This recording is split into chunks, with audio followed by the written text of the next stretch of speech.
Welcome back. You're listening to the Dynasty Market Watch, where yesterday's price is not today's price. We're presented by the Bulletproof family of podcasts. Today, we are talking Dynasty Startup Strategy. I'm joined, as always, by Brian O'Leary and Matt Davis. Yeah, Todd, I don't want to interrupt you too quickly here, but I can't hold it in any longer. I'm super excited. I'm anxious. I know we just finished a startup, but doing all the research for the show today, I'm overly excited to try and kind of put some of the things that I kind of concluded, see if I can put them to action and not screw it up too bad. So yeah, I'm super excited for the show today for sure, if you can't tell. Yeah, like you said, we just did a Dynasty startup. It seems like with a Dynasty startup, every time you do one, you kind of like pick up on new things that you want to try for the next time. And there's what you feel like you can perfect it the next time you do a Dynasty startup. So we're going to go through what our Dynasty startup principles are. We're going to go through trading in startups and how to know what is good value within those trades. And then we'll hit on the debate that is old as time. Do you go contender or do you go tank? Or do you try to thread the needle on your Dynasty startups? And then we'll get to the meat and potatoes, what everybody wants to really hear, what I think is probably the most exciting. We're going to talk about what is our strategy for this year. What are we doing in our startups over the next 6 months? So, Brian, without further ado, play that Fat Joe. Yesterday's price is not today's price. So we're going to lead it off with Matt here. So just to kind of reiterate what we're doing here. So we're talking Dynasty startup principles. And the way I would think about these principles are they're more like evergreen content. So you could hear these principles. My principles for today are the same as they were last year, the year before that. Obviously, they're developing over time and they're improving. But if I listen back to this podcast in a year from now, my principles will probably be pretty similar. It's more player agnostic, but I'm looking at what am I doing in the startup to put myself in the best chance to succeed. So we're going to go through what each of our principles are. Matt, you can lead us off. Yeah, I mean, the first one that comes to mind, I think is kind of a bedrock of almost every person who's done multiple leagues is I'm going to look to trade back. As soon as I'm on the clock, before I'm on the clock, I'm identifying, what slot I'm drafting from. Ideally, I'm going to know a little bit about the tendencies of my league mates if I've been in a few leagues before them, who likes to trade up, who doesn't.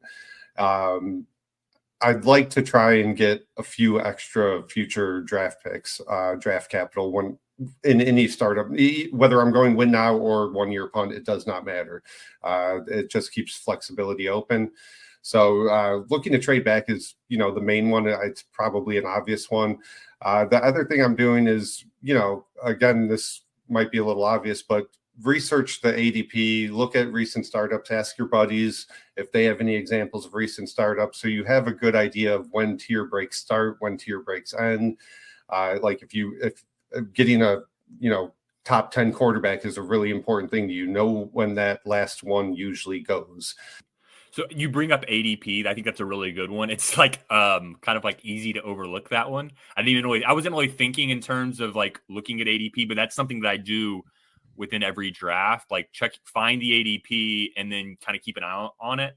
I don't want to be a prisoner to ADP, but it kind of does give you an idea of what others are drafting. And when you say ADP, you're not talking about what the sleeper ADP is, because the sleeper ADP is pretty much always jacked. Right. We're talking like real life drafts. And the other thing before I pass it to Brian that I'll mention is once I'm on the clock for the first time, generally what I'm going to do is set a queue of at least 12 to 20 guys in order till the next time I pick. And that will give me an idea of, who's left. Or I'm not really a big trade up guy, but if there's only 5 guys left and 10 that I really want, and there's a huge tier break, that queue that I have set up will kind of give me an idea of when I will make an exception to that rule and look to trade up.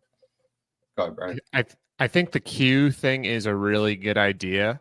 When I first started playing Dynasty, I would dump in tons and tons of guys like, I don't want to forget about this player, or like, here's my sleeper pick for round 11 or whatever the case is.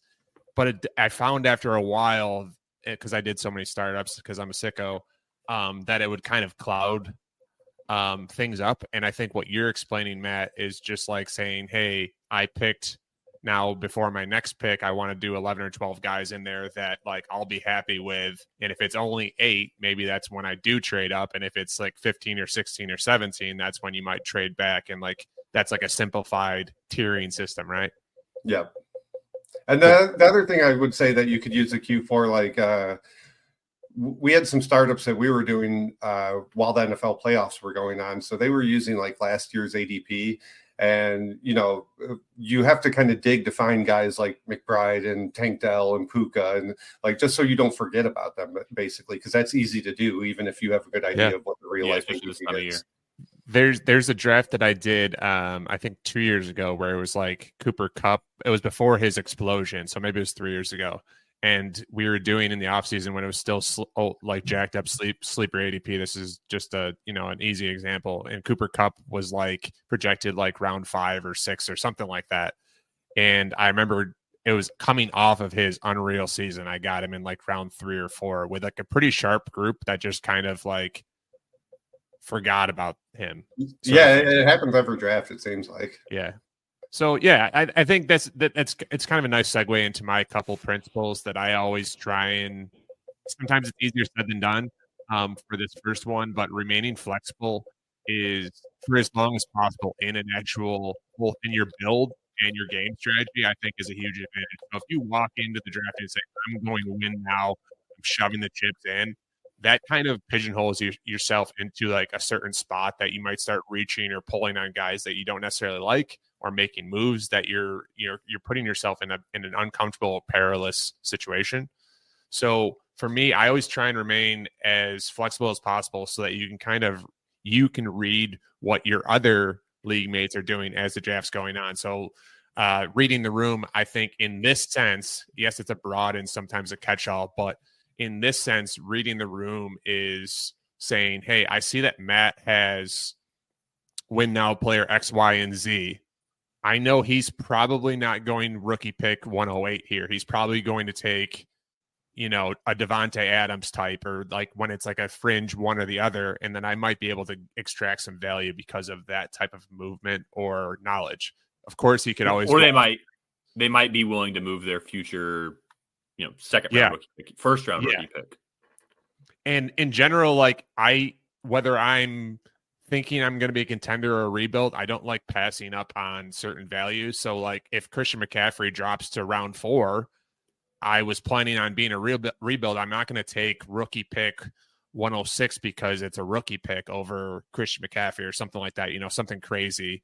I would, you can always get that value some other time. Like I'll trade Christian McCaffrey in season for an unreal haul, I would imagine. So like that type of stuff, that to me falls under the layer of flexibility as well. So that's one. And my second one I guess it seems kind of clear cut, but maybe some people aren't doing this. And for me, it opened the game up in terms of startups. I would go into a startup like thinking, how many guys do I think are worth a first round rookie pick or more? Like if we were in season, would I trade this guy for a rookie pick, future first?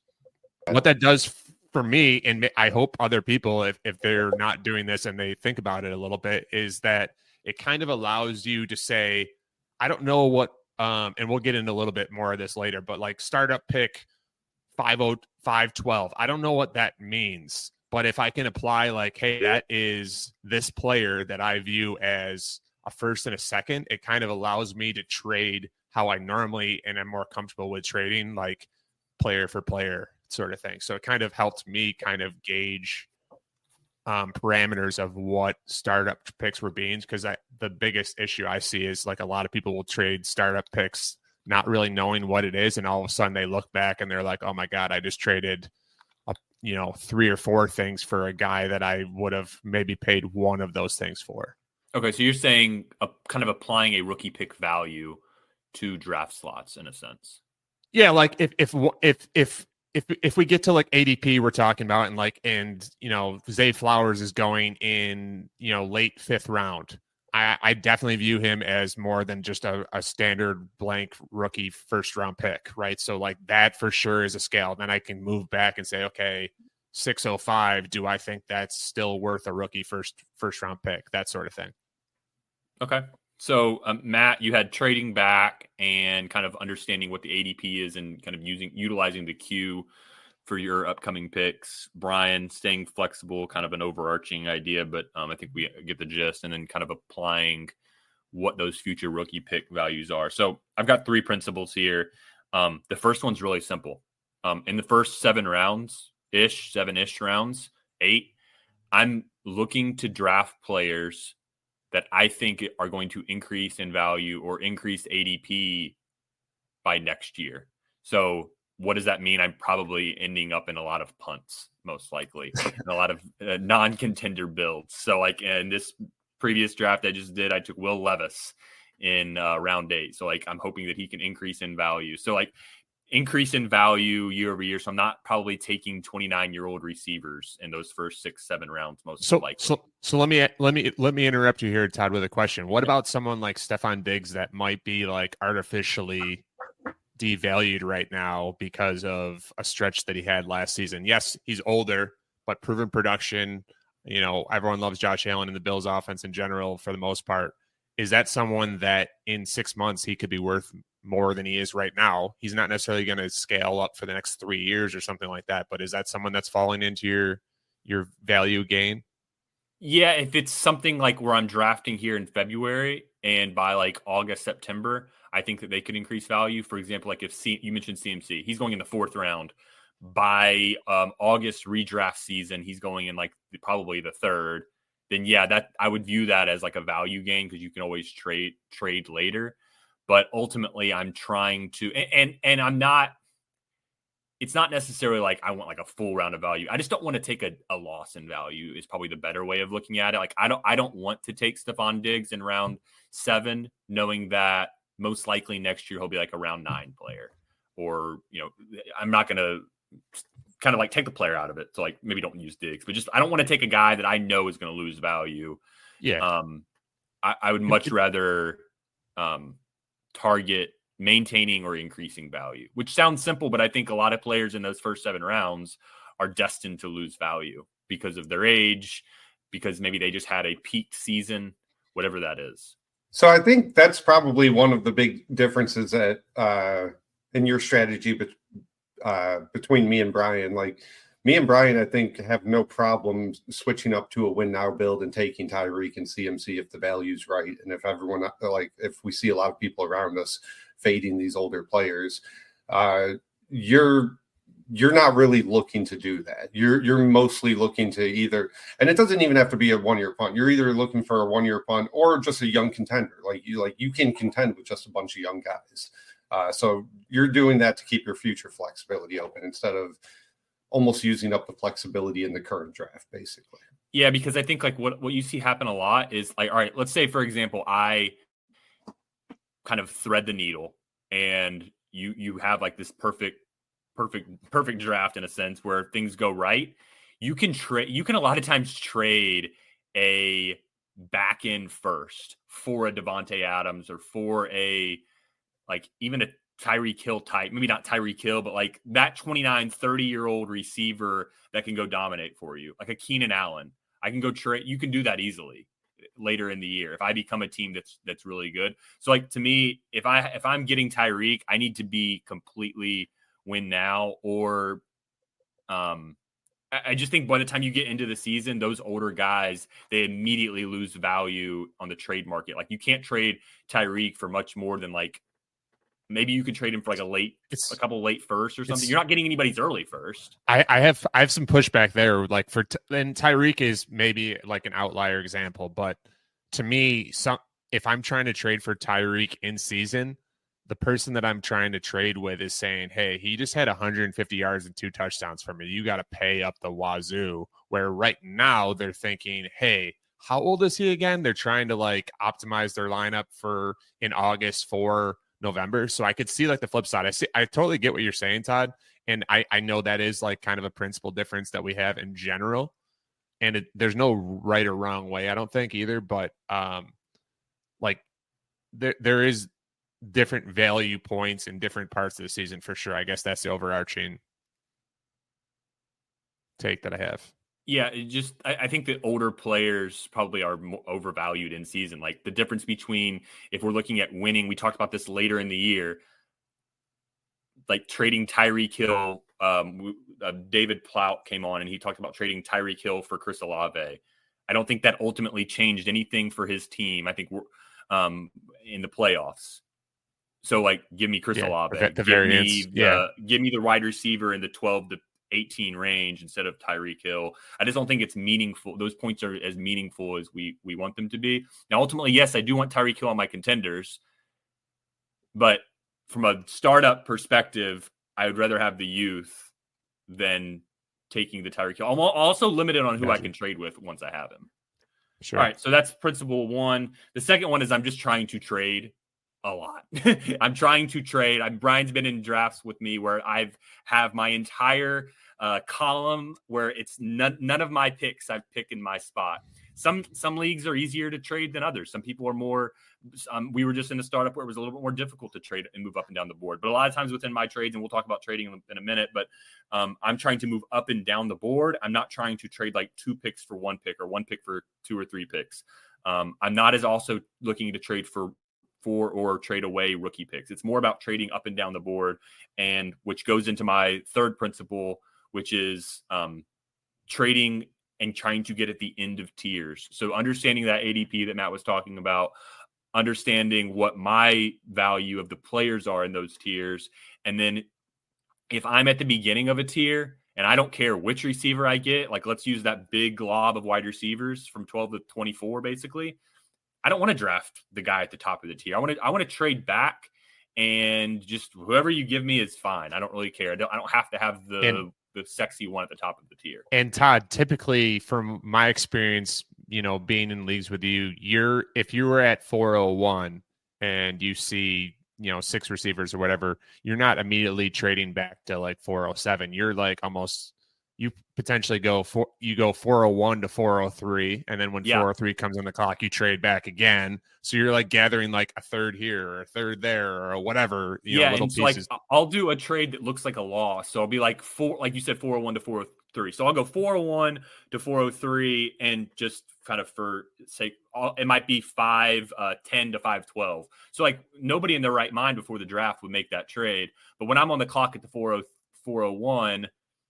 I don't care which of these 3 receivers I get. I'll take any of them. So I'll move back 2 spots and just give me the 2 spots later. That's perfectly fine. Because here's the thing. In like 2 weeks, or maybe we get into August, in 2 weeks, the order of those 3 receivers that everybody was so sure about is definitely changing. You've also moved up in that second, where you've moved up in the second round, whatever, the 5th round or whatever you said, that you 510 to 512, that might be another tier cutoff. So you're going to the back end of one and then keeping in the next tier as well, instead of losing that second tiered player. And doing that this was a perfect, perfect segue into startup trading. So let's go ahead and talk that.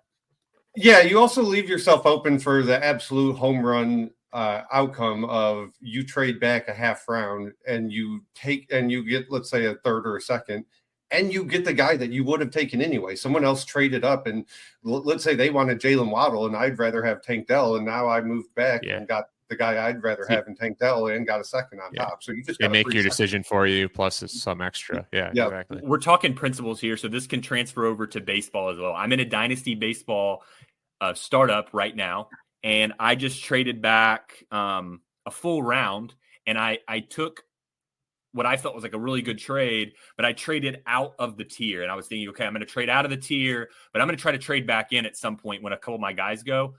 One of my guys went. I had like 5 guys that was in. One of them went. Now, baseball is a little bit different because there's a little bit less material out there for like ADP. Yeah. But one of my guys went, and I traded back yet again later on because I was like, I still am going to get the guy that I want. So now, whether my player decision is correct, that's another discussion. But as far as like the principle of trading back and just taking the end of the tier is really the biggest thing for me. So like, let's continue the startup trade discussion in that next segment. So Brian, this is kind of yours. So you wanted to talk about how we're valuing future picks, and kind of just defining, because when we're looking at like 501, 601, what do these values mean in terms of trade? I think is kind of what we want to talk through. Yeah, so like the first thing that I really wanted to touch on with trading future rookie picks in startup drafts, it is almost a no-win situation, for a couple of reasons. Especially if you're like in round 4 or 5 and you can say, hey, I'm about to build this juggernaut contender. Then, maybe your draft goes sideways. Maybe you get sniped a couple times. Maybe an injury happens before the season, whatever the case is. When you're trading with someone and you're giving away your future pick, they're more often than not, they're going to say, okay, well, yeah, your team looks loaded, dude. Like, I'm going to treat this as 111, 112, right? And you're losing value instantly and basically saying, you're selling for what its peak or lowest level, I guess you could say, lowest level it's ever going to be valued wise. It's a year plus out, and they're viewing it as a 111, 112. You can only lose on that. You can only lose on that. Yeah, like there's no real value gain. And I've done this in the past, and I was like, man, it's so easy to like fall in love with like, oh my God, yeah, I'll trade up and get CMC and like whatever, and then CMC gets hurt and you're absolutely torn apart. You're terrible, right? And you just traded away the 102, 103. That could happen in a blink of an eye. So more than anything, I think it's you have to understand that if you are going to trade your future, I don't recommend it, but if you are, you have to at bare minimum say that when you're talking to the person, that there's this variance that it could end up being 101. So I can't treat it like 112 either. I don't necessarily say we need to treat it as 101, but it's got to at least be like a mid first. Like 107 at worst. Yeah. That has to be like, that has to be the threshold that we have to meet, even if we want to talk about that type of thing. I don't recommend it because I've almost always failed in doing this type of stuff. But that is the first thing that I really wanted to get off my chest is that, especially if you're doing a startup before NFL draft or free agency, roles can change. Like what if, you're trading for, I don't know, some, Achan will say, and then the Dolphins end up drafting some guy that is, everyone falls in love with and really, diminishes his perceived value anyways.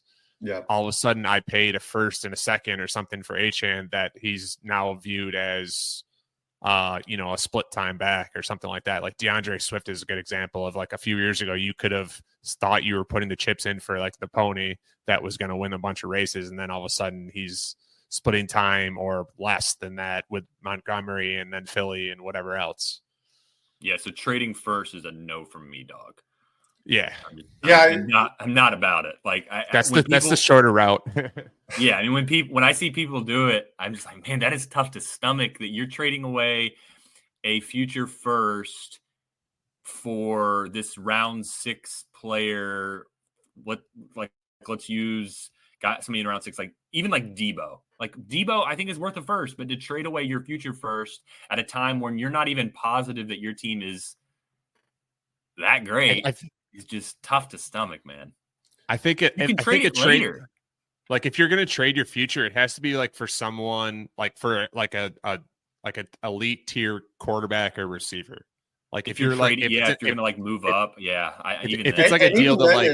Even then, it has to be a great deal for me. Yeah. Like if someone wants my early third and future first, and I get to move up and draft Joe Burrow, sure. Like that's like turns into, maybe Gibbs or Laporta and a first for Joe Burrow. Like, yeah, I'm fine doing that.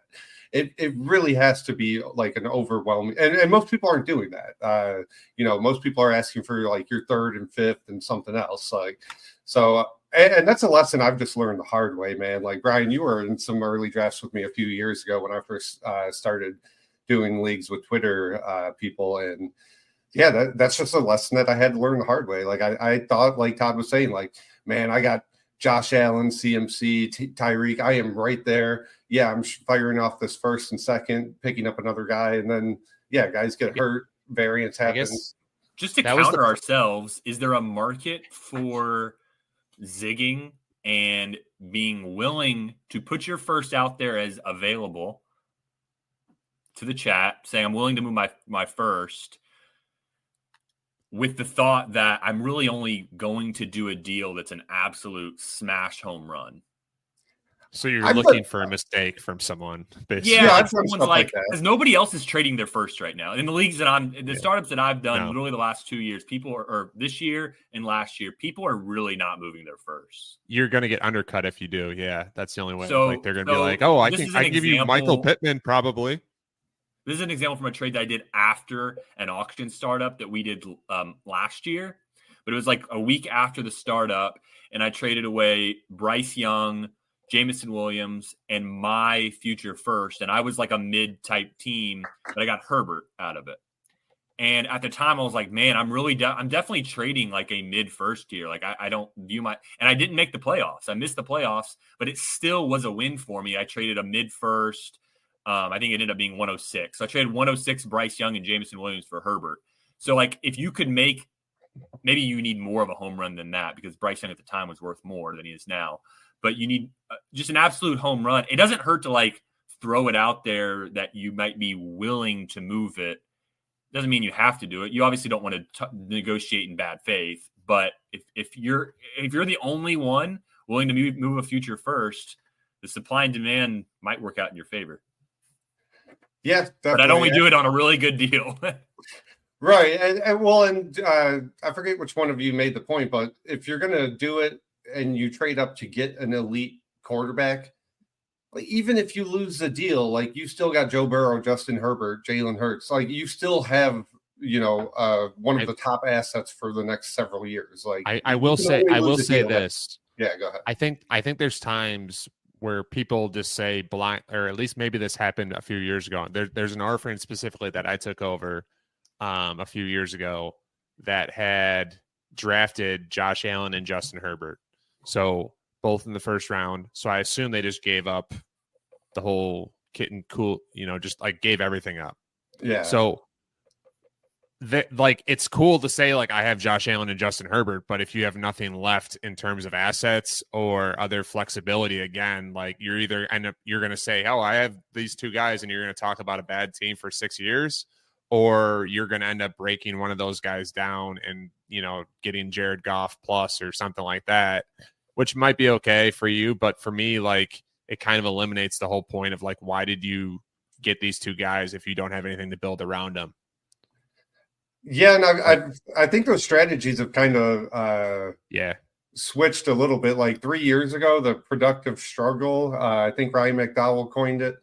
That was still kind of newer, and people still kind of made fun. I mean, people do still kind of make fun of that, but they're generally idiots. But we see the 1 year punt, productive struggle. That's the most popular draft method right now, and a few years ago, a popular strategy was what you just said. Like, I'm going to trade into the top 10 and I'm going to get 2 elite quarterbacks and I'm going to build around them no matter what. And you can pull that off. But to your point, you definitely have to nail a lot of the rest of the draft. You can't swing and miss on like round 4, 5, 6. Or, I mean, you're talking about a couple of years. You just set your team back. It's funny because you're like saying like I think like Todd, you mentioned the zigzagging, and it's like an ever evolving method that you have to stay on top of things. It's the George Kittle that we talked about from last week or a couple weeks ago where I hated him and then I love him. It's just you have to understand that, and that's why I say reading the room. I know it's kind of a cliche statement, but you have to read the room both market wise, league wise, and yourself. And I think some people sometimes get like a little too locked into like, these are my guys, this is my strategy, this is what works. Like I'm a win now guy, I'm a rebuild guy, I'm a trade all my first guy. Like it shouldn't be like every league you go in you're doing the exact same thing. To me, so that's kind of like that doesn't make sense to me. So we've kind of touched on it, the punt versus the contend versus, I call it thread the needle or like productive struggle. I think in the years past, if you try to do a productive struggle, you could productive struggle. You could end up with like the 101 or the 102, or you could thread the needle and become a good team. But you didn't, to get that 101 or the 102, you didn't have to completely debilitate your roster. But in the year of Caleb Williams, you could not just Yeah. have a Be- young team be- and come away with the 101 or the 102. Like, you had to rip your roster apart. And we talked about it throughout the year. Like, I was never willing to just completely debilitate all future value just to get one player. And so I think that the 1 year punt isn't even really a thing anymore. I think it's a 2 year punt that people are really doing. I think it's a purpose. vicious cycle. I think a lot of Yeah. people are going into a vicious cycle of a 6 year punt and a 7 year punt. And that's like the win now guys that, like, I specifically think about people in a lot of Matt's leagues that are like redraft players that are new to Dynasty that are just like, oh, you just like having the new toy, and then you sell them and get a new toy, and then you sell them and then you get a new toy. Like, that is not what the strategy is, to constantly sell guys. Like, when you hit on guys big time, like, either get great value out of it or ride that guy. But it's not just like a recycling, let's try it again. And like, I think some people look for like the validation of like nailing rookie picks. I think that's a huge pitfall for a lot of Dynasty managers, where they like want to have the ego boost of like, I'll use Treylon Burks, and that I screwed myself over pretty hard in some senses there. Like, if you say, hey, I'm smarter than everybody else, I'm going to get 25 shares of Treylon Burks, you better start getting rid of some of them too, or you're stuck with a guy that's potentially totally useless in 2 years. So I'm going to cite this from on Twitter at Dynasty Onion. And what this account posted was, if you had the opportunity to trade a round in a startup, a round 15 pick for a late round 1 or early round 2 startup pick, round 15 for a late 1, but you weren't allowed to come in the money in year 1, would you do it? Easy. Okay. Yeah, of course. Yeah. So the thought there is that you're trading away. Let's just assume that the 112 and the 201 are basically equal, right? If you win the league, or you come in like 111, Mm-hmm. versus the 201, they're pretty close to equal. They're not exactly equal, but they're close. A 211 or 212 rookie pick is worth about a round 14, 15 startup pick. A 101, a Caleb, a Bijan, a Trevor Lawrence goes in the late first of a startup. So you're effectively, even just call it a round 12 with some of the value that we talked about. Round 12 for round 1 startup pick. Can't come into money year 1. Would you do it? And that is really the reason why that I punt typically year 1. And I will admit, though, they are turning into 2-year punts. That's the problem. That, like, first of all, I think a lot of people are too impatient or ego driven to lose to their friends, or they're people they see on Twitter or whatever. They want to prove people that they're good at it or smart or whatever the case is, and they have the backstop of orphaning, and that's another rampant issue that we see in Dynasty in general. Like, I can go all in, sell all my picks, blah blah blah blah blah. I don't have to win 1 or 2 years, or if I don't win 1 or 2 years, I can say, oh, redo, try it again. And I think that is what is happening more often than not. And that's what sucks, that like you and I or us here are rebuilding, and all of a sudden the league is like semi-broken because 3 people tried winning it all, gave everything up, left. Yeah, a lot of startups that we've done over the last year or so involve a lot of the same group of guys that we're in a group chat with. And while it's fun to mix up with new people, a very strong benefit of that is, like, I know Jake and Jacob and Gabe and me and you and Todd, we're not going to do that, right? So you can trust that you can pull off that strategy with no concerns. Whereas if, you're joining a league, one other guy and 10 strangers, and then, 5 people try and pull that strategy, and then the league just folds and you just wasted 2 years and 2 payments. Like, so it's so important to vet your league mates and know who you're playing with. That might be Dynasty startup principle number 1, is only joining leagues that I have a good belief that it's going to last. And I know a league that I joined last year, you had to pay 2 years entry fee. Yeah, it's becoming more popular. Pay for 2 years. I'm really only going to be willing to join leagues like that. To me, Well, a major red flag, as we're going off this tangent a little bit, a major red flag for any commissioner that, especially if I don't know them, if they don't have like set bylaws that they can show me like right away, like rules and collection methods and paying for future picks, et cetera, et cetera. If they don't have those things in place, even if they say they're planning on doing that, if they don't have that at the ready, it's a total no go for me. Yeah. And Todd, like when that was like before you really knew me at all, that was the first thing that you asked me when I was asking you about joining the league. You're like, "Can I see the bylaws?" You asked me this question and that question, and I was like, "Oh, okay." Like this is what I'm looking for someone, not just like, "Oh yeah, sure, perfect. When do we draft?" Like, Right. Yeah, before I joined Twitter, I was only in 2 home leagues. We did none of that shit. We never paid for future picks. We never we didn't even have bylaws really. Luckily, those 2 home leagues have stuck together. There hasn't been a lot of orphans, but that's because it's a group of friends that we know. That's different than finding a league on Twitter or social media or somewhere else. And once I joined Twitter, it was basically Dynasty Zoltan and some of these other people in our chat that essentially taught me how to play Dynasty the way we currently think of it, and now how to be a good commissioner and how to run a league. So definitely can't stress the importance of that enough. So we're going to get into our individual strategies, and we're kind of talking punt versus contender, threading the needle. Brian, why don't you kick it off with your strategy, because I think it kind of flows into that discussion, and we can maybe talk more about some of those principles again with your strategy for this season. So these are strategies for the 2024 offseason.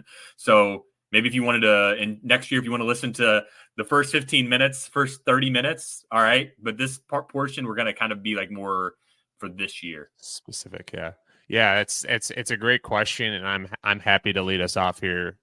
I mentioned how excited I am after doing some of the research for the show. The prep was interesting to say the least, just looking at some ADPs and like our most recent startup. I'm notoriously a 1-year tanker. Usually people can kind of predict like these are the guys that he's going for. I don't like being predictable first and foremost. I think that's a disadvantage in general. So I try to zig whenever I can. And I guess I had a little bit of a blind spot here, including the start that we just did. I don't hate my team, but I don't love it either. And I think if I did this following situation, I probably would like my team more. And it was definitely available to me. So I think I would try. First of all, I'm not trading my futures. I would maybe trade my futures in season, something like that, like Todd mentioned earlier. But my goal would be in wherever I am in the first round, I would want a quarterback in one of my first 2 picks. That's not groundbreaking. And this next thing probably isn't either. But in our most recent startup, 12 receivers, including Marvin Harrison Jr., went in the first 3 rounds. And that's a pretty sharp group, a running back averse group in general, somewhat tight end even, like because they saw the value. So that is on the safe side that you'd probably get the top 12 receivers in the first 3 rounds. So I think you could get a quarterback either round 1 or 2 that's elite, and 2 top 12 receivers in the first 3 rounds. I think that's a no-brainer start. So give us an example, an example of like kind of what that one would look like for the first 3 rounds. Let's say I had 109, let's say. Okay. Yeah. So that's like Caleb Williams, Anthony Richardson. We'll say one of those 2 guys. And if Burrow or Herbert drop, which I've seen a couple times, if one of those guys drops, obviously one of those guys potentially. So that would put me at 204, something like in that range. You're looking at wide receiver 3, 4, 5, 6 range. So like, I'm on Ross St. Brown, Marvin Harrison Jr. There's, depending on who you like of those guys, AJ Brown. There's maybe I don't think CeeDee Lamb probably drops there, but then you have, so we'll say I take one of those, like like 5th or 6th receiver overall, whoever that is for you. Garrett Wilson, all those guys. Then you have another receiver run where you could go with, depending on, you know, where you lean tendency wise, that's like Tyreek Hill potentially. That's AJ Brown, Chris Olave. yeah, there's Before like what if I'm you're like calling the super high on glob. Nico Collins or like Neighbors potentially, depending on how who you're talking to and how you feel about them. That is that foundation of like those first 3 guys gives you so much flexibility. You're talking about threading the needle. That is a awesome threading the needle situation that if something goes wrong or if you get sniped on a guy or whatever, something happens, you still aren't like all in on I have to win now to be a successful draft. So to me, it would be quarterback, 2 receivers in the first 3 rounds.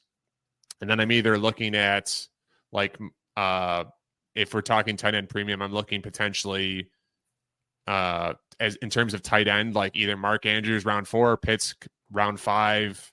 You got a bunch of guys like Kincaid, Ingram, Njoku, Kelsey, Hawk, Kittle in the 6 to 9 range.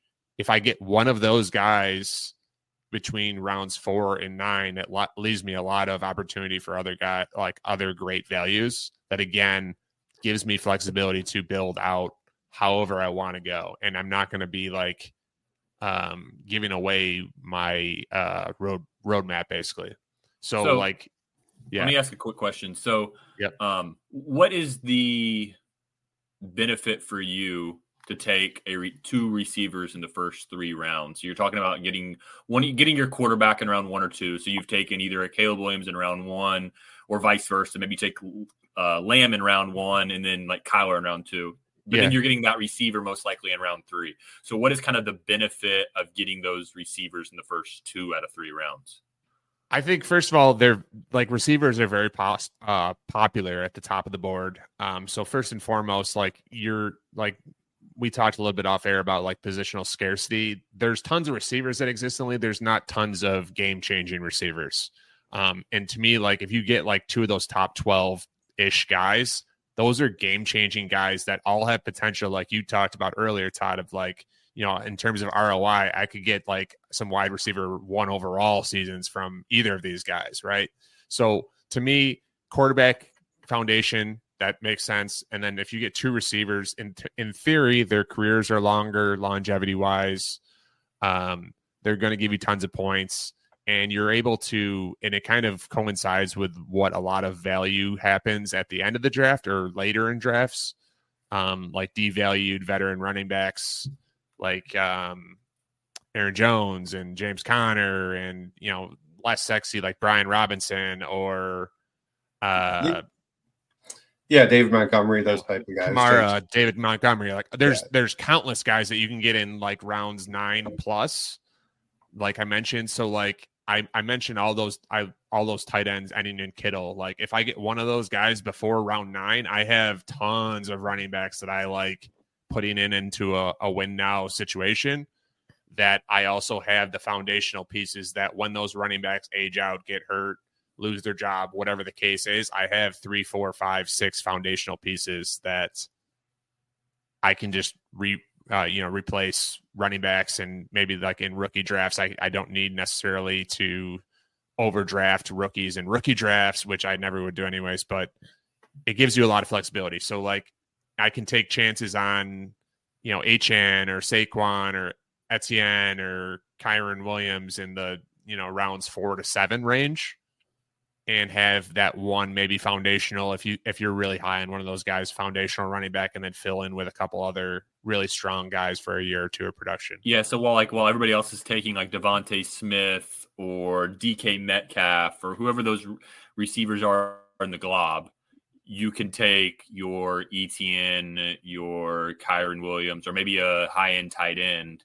Well, they're all taking those, but you've already gotten those 2 high-end receivers that you've built your roster around, like ARSB and AJ Brown, for example. Yeah, exactly. And then it's something that you can also kind of, a lot of people will devalue like guys like Debo, Stephon Diggs, Mike Evans, Amari Cooper, that instead of them being, they can give you wide receiver 1, like top 12 seasons still, but they're your receiver 3 or 4 or 5 on your team. And that's like major value add for sure. Again. Yeah, makes sense. I mean, the few things that I've noticed when looking at 2024 specific startup strategies, one that we've kind of touched on, and I'm not going to do a Jordan Love thing, but Jordan Love and Kyler are the two guys that stand out in round 2 to me. That Pat Mahomes and Josh Allen are the two quarterbacks I probably don't want to trade out of unless I'm getting a really great return. But if I'm like in the middle of the first and I have Joe Burrow and Justin Herbert to choose from, I don't see any difference between them and Jordan Love and Kyler. Definitely not a big difference, that's for sure. So I'm definitely looking to trade back, pick up some extra round 4 and 5 or future first, whatever. Pick up some more stuff, trade back, make those my QB1. For the first time since I've been doing Dynasty the last few years, I've always faded running backs in the first 4 rounds and looked at those guys at the bargain bin kind of guys that we just went over. This year, I think it's different. So if I'm doing a startup draft, especially if I'm not certain I'm going to do a 1-year punt, if I think there's a good chance I'm trying to contend, I want Breece Hall, Bijan, or Jahmyr Gibbs. And it's because to me, that sticks out the most of this year's group, this year's ADP in terms of positional scarcity. Now, I think a lot of people, like you said, they're just afraid to draft running backs. And I think that makes these 3 guys a major value. And their youth combined with their upside potential of over 20 points a game, combined with, what you expect them to do the next 5-6 years. A lot of people have compared them already to like our new generation of CMC, Zeke, and Kamara. Definitely can see that. So I don't want to pass those guys up at mid to end of round 2, like early round 3 is where I see them go. Like if, for example, in your startup, Bijan went 211, then Breece 301, Gibbs 302. Perfect value. I love the value there. So there's only 3 of those guys. And like, I don't like CMC and JT, CMC definitely, and even JT, a little too old for that.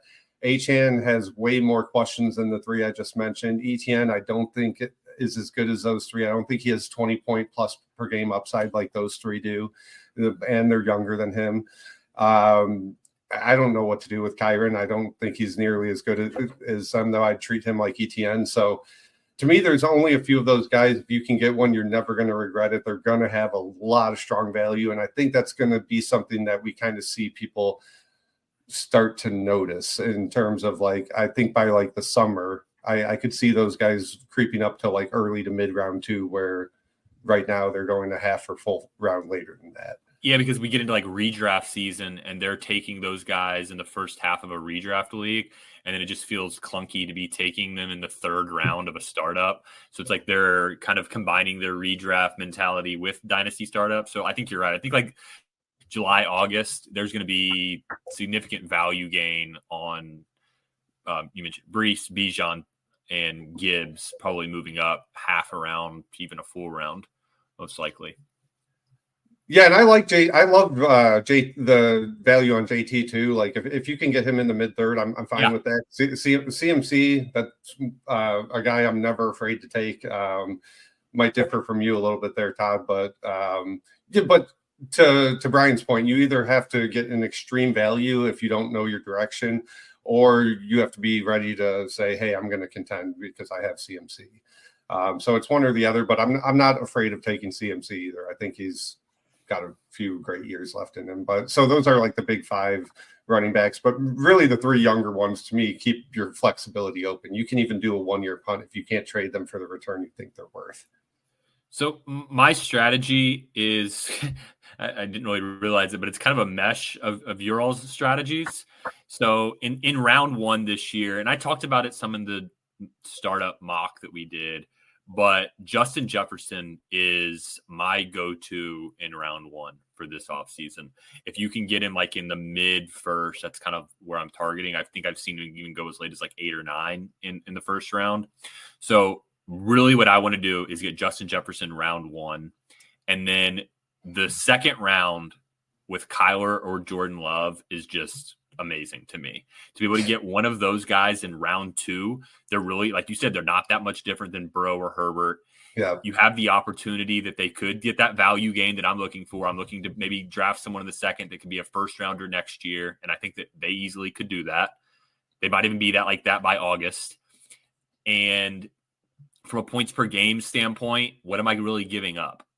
Maybe nothing. I might be gaining points per game, even versus Lamar. Like, I'm probably going to piss some people off with that, but even versus Lamar, there's probably not that much difference.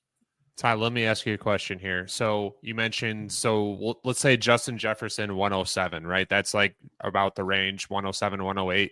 What if you are in a league with someone who either listens to the podcast or is Matt or whatever, where Jordan Love goes super high, Kyler I see as like massive variance where he's like, sometimes he's at the end of round 3, sometimes he's at the end of round 1. So what if Jordan Love and Kyler go with this build where you have Justin Jefferson? Are you potentially doubling up in a real draft? Are you doubling up on receiver potentially, like who dropped? Like if like Marvin Harrison Jr. or something drops, or are you taking someone like whoever the next quarterback is, Dak or So we're assuming basically, I'm doing this off the top of my head, like 12 QBs have basically gone roughly. And so if I'm picking at the 205, that means that I'm assuming Jefferson, Lamb, and Chase are already gone too. I'm worst case scenario sitting on ARSB, I think, if my math is correct. Worst case sitting on ARSB, I'd be okay with just taking ARSB. And I start my league with Jefferson ARSB. The other thing I'd be looking to do is make that trade up. I talk about like I'm trying to almost always trade up and down, get the end of tiers. The end of that tier is a massive teardrop to me after, let's call it Jordan Love. I'm going to just try to trade up a spot or two. I think like what we found is that there's a lot of dissension between people on whether Jordan Love deserves to be in that grouping. So there could be someone sitting at the 204 that's like, I have no interest in Jordan Love. I will happily trade back 1 or 2 spots because I wasn't going to take him anyways. Also, you mentioned reading the room. If someone took a quarterback in round 1, a lot of people don't like starting their draft quarterback. That's how I used to start all my drafts. Now I'm talking about doing Justin Jefferson round 1. I used to always start my draft just stock, quarterback, bang, bang. And a lot of people don't like doing that. So maybe I just look at the board and I say, I'm going to take the gamble. He's going to go ARSB at the 204. And Jordan Love's going to fall to me or whatever it is. And then the reason I love quarterback in round 2 is that a few years ago, round 2 quarterbacks were guys like Stafford, Russell Wilson, Tannehill. I saw Tannehill going in round 2 a few years ago. All those guys that are now old or were old and are now they're aged out.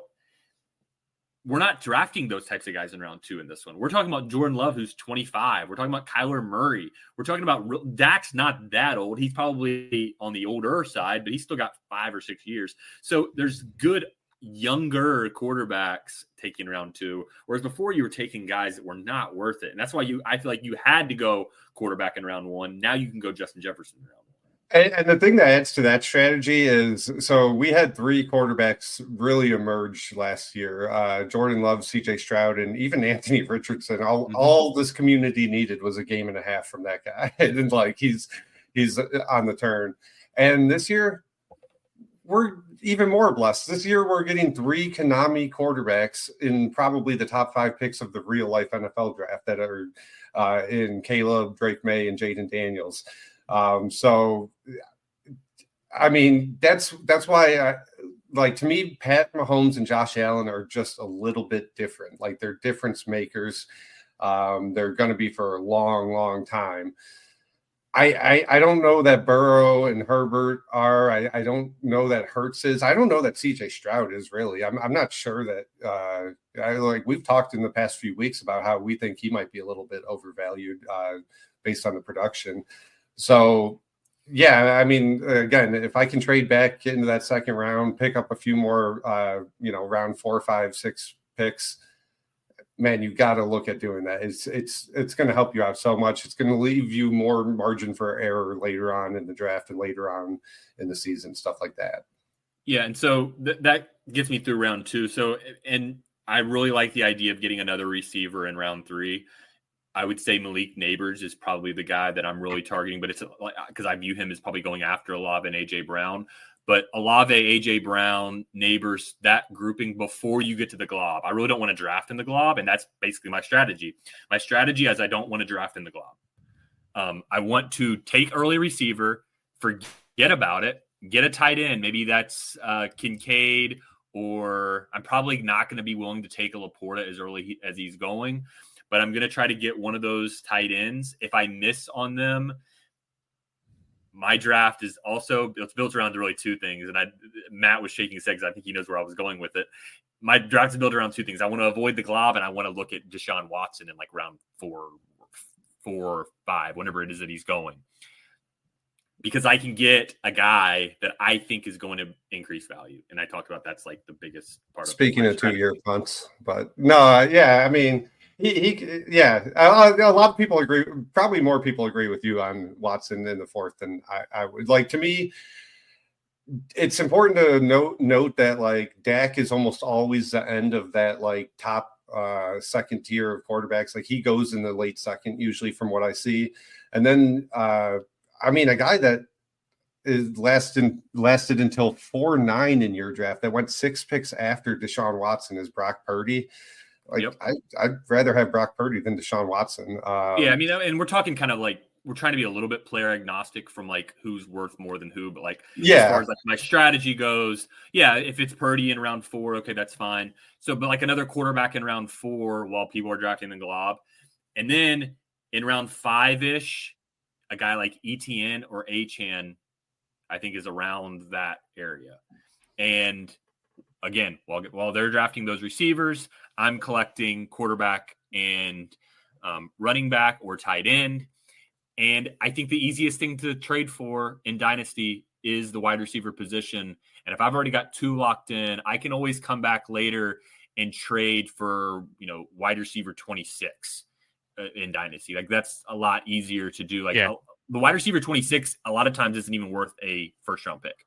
So, Todd, you're talking about a start of like Jordan Love, Justin Jefferson, Malik Neighbors, ETN, Jared Goff, something like that. And it's like, that's a pretty interesting start to a team for sure. Well, yeah, you just basically described the way I started my last startup, except for I got Watson. So that's kind of how I'd like to do it. But I'm going to add some flavor to something that I want to try next draft that I do. And that's potentially to trade out of my first round pick and really all of my pick, or not all of my picks, but a lot of my early picks, trading back and take my 6, 7, 8, and maybe just call it my 7. Just use like 1 or 2 picks and consistently try to move it up and turn it into a 5th round pick. So like, let's say I start at the 107. I trade back from 107 to 110. And the other manager, I say, listen, I want to trade up from the 7 to the late 5th with that pick, or the early 6th, or whatever it is, 7th to 6th. Then later on, I trade with my 3rd round pick and I move back 5 or 6 spots. And I say, I want to take that 6th round pick that I moved up earlier. I want to move it up into the 5th. And I just next time I make a trade, I'm going to go with my 7th or my 6th round pick. I'm going to try to move that one up into the 5th. I want to get as many picks up into that 5th range as I can. So I just turned my 6th and my 7th into 2 5ths. That would be a huge win to me, because I think there's a gap where not only does it go from players worth a first to not worth a first, but there's also a gap where it goes from players worth a first to players worth like a first and a second, or players that are worth 2 firsts. They're in like that maybe call it 4th range. Yeah, like a great example of that. I know you don't like the glob, as you say, but like looking at your startup, 5-1 was Tank Dell, 6-12. Tank Dell was a great value in that draft. Yeah, 5-1 was Tank Dell, 6-12 was Terry McLaurin. I don't think you can trade Terry McLaurin in a future first for Tank Dell right now. I don't think anyone with Tank Dell is probably accepting that unless it's projected as an early first. So like, you're talking about a massive tier break in less than 2 full rounds. So Yeah, so I'm just gonna I'm gonna basically dedicate a pick. I'm gonna go and say, all right, if I'm the 107, I've got the 707, right? With that 707, my whole mentality is, how do I get this 707 turned into a mid-fifth? And anytime I make a trade, I'm working that pickup. And then once I've got into a spot that I'm good with, now I'm going to go back and maybe get my 8th and turn into a 6th, or my 6th and try to turn into another 5th. But that's going to be my strategy for my next draft, is just trying to tinker with that and see how I can make it happen.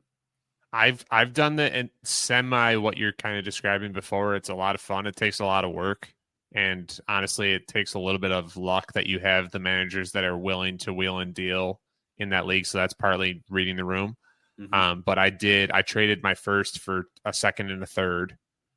And then I think I traded the third for a fourth and a fifth, something like that, like third plus a ninth or something like that. So that I ended up having like a bunch of, I have like my receiver room is unreal. Like it was a tank year, but like I have like Garrett Wilson's like my wide receiver 3 or 4 on that team. So let's close this out talking about one more like kind of added segment here, talking about like going full contend. Like, is that more desirable in this current market environment than doing these 1 year that turn into 2 year tanks that I've been doing? And should we try a full contend startup build? And if you're going to do it, when should you do it? I think it's dependent. I think it's dependent on everyone else that's in the draft with you. You can't go in and say, I'm going to do this thing, because what if 10 other people are trying to do that thing and then you miss out on an opportunity to do a rebuild? So it's like, it's one of those things that you kind of like, but what you're saying is that first 5 rounds that you kind of like laid out, or first 4 or 5 rounds, that allows you to have either route to take. And then by then you should be able to see teams that are either tanking or fully contending.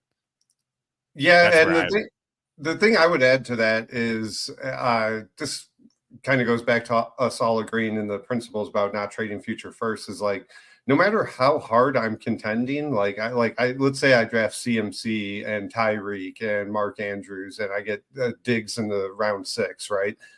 I'm just not trading my future picks. You just don't need to have like a bye week contending team. There's no reason for it. It's the same logic that you were talking about earlier, Todd, with like Tyreek versus Olave. The difference is actually negligible on how much that point per game difference helps you win in the playoffs, etc. It's the same principle of trading your future first now. Like if you go full contend, unless you screw the draft up, your team is going to look like a contender after the draft, whether you trade that future first or not. So I'm just not touching it. Like you said, like we all agreed on, save that bullet for in season if you need it, injury insurance, all that stuff. But I will say I generally agree with your point, Todd, and I'm approaching every draft like trying to stay flexible, but I'm going in planning to win. I'm not going in planning to do a 1 year punt. I'm going to try and draft a team that I think is going to be competitive in 2024. And then stay flexible. I'm willing to switch up that strategy as early as round 2. Yeah. To Todd's point, it's definitely the sexy thing to rebuild now for a year, like 1 year punt, productive struggle. That is definitely more and more prevalent. 2018, 19, 20, I was doing startups in all those time frames. You could build a really solid, good team and get the 101. It wasn't that difficult. In 2020 or 2021, I did a 1 year tank in a league with some good managers from Twitter, and I turned it around the next year. I was in the championship. So it wasn't even hard. It was like I got Breece Hall. And then, bam, I was a contender. And it's very rare that nowadays, to our point, you almost never see someone in the middle of a startup, let's say round 10, and they got 4 future surplus firsts. That almost never happens anymore. And 2-3 years ago, it was pretty common. There was one guy that was able to do that. If you can still do that, if you're in a home league or, if you're playing with a different crew than we obviously play with, definitely try that strategy, because it's almost fucking foolproof. But Yeah. everybody noticed the benefits of it over the last couple of years. So I'm going to make a commitment to a startup probably in the post NFL draft timeframe. So like around May, probably in May, maybe early June, when rookie hype is at its peak, when people are just enthralled with the rookies, when they're going to get driven up startup draft ADP. Yeah. And before we get to redraft season, once you get to redraft season, if you're drafting to contend, you're kind of behind the eight ball, in my opinion. In rookie draft season, I'm gonna commit to drafting a win now all in contender, taking guys like CMC, taking like the Devontae Adams, taking like a win now approach. I'm not gonna trade my future first, like we're talking about. I'm not gonna also like. I'm not going to take bad value. I'm just going to take the good value of the good player, of the good win now players, like a CMC, willing to take early running backs, things like that.